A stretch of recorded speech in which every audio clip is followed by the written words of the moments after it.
प्रिय पाठकों, मैं अनुज कुमार सिंह, पुस्तकालय अध्यक्ष, आज आपके बीच पुनः उपस्थित हुआ हूँ। आज आपको यूनेस्को के बारे में बताऊंगा। यूनेस्को का उद्देश्य क्या है और गतिविधि क्या है। सबसे पहले यह जानना उचित होगा कि यूनेस्को का फुल फॉर्म क्या होता है। यूनेस्को का full form United Nation educational, scientific and cultural organisation होता है। दो विश्व युद्धों से घायल विश्व को शैक्षणिक, वैज्ञानिक और सांस्कृतिक रूप से विकसित करने के साथ साथ इसके माध्यम से शांति, सद्भाव और सुरक्षा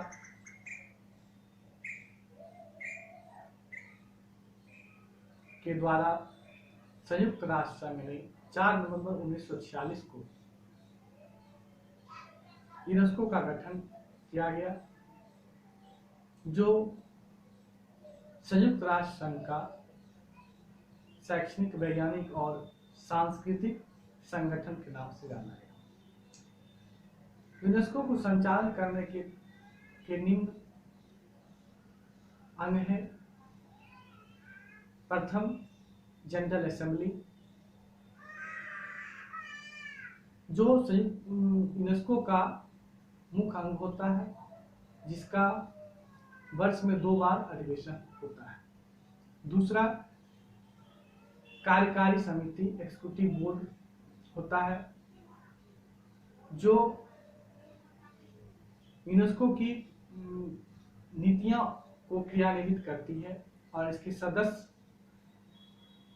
सदस्यों का चयन होता है। अधिकांशतः जो संयुक्त राष्ट्र संघ का सदस्य होता है वह यूनेस्को का भी सदस्य होता है। तीसरा, सचिवालय। सचिवालय का मुखिया निदेशक होता है, जिसका चयन साधारण सभा के कार्यकारी समिति के द्वारा नामांकित सदस्य के द्वारा चुना जाता है। इसके पश्चात इसकी संगठनात्मक संरचना के बारे में बात करते हैं तो वर्तमान में इसकी सदस्य की संख्या 193 और एसोसिएट सदस्य की संख्या 11 है। पुनः हम यूनेस्को के उद्देश्य को अगर देखें तो इस प्रकार है। अंतर्राष्ट्रीय आदान प्रदान को प्रोत्साहित करना, जिसके तहत शैक्षणिक, वैज्ञानिक और सांस्कृतिक की व्यवस्था हेतु, प्राप्ति हेतु अंतर्राष्ट्रीय आदान प्रदान को प्रोत्साहन देना जरूरी माना गया है।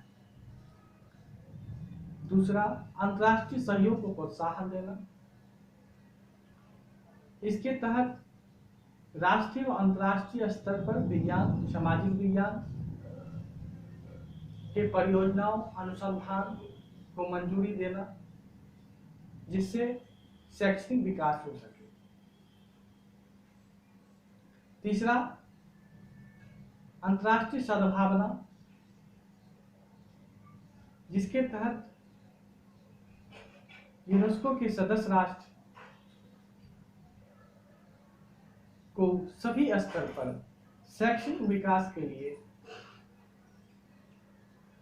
प्रोत्साहित करना, सद्भाव रखना, जिससे आपस में भ्रातृत्व की भावना बना रहे।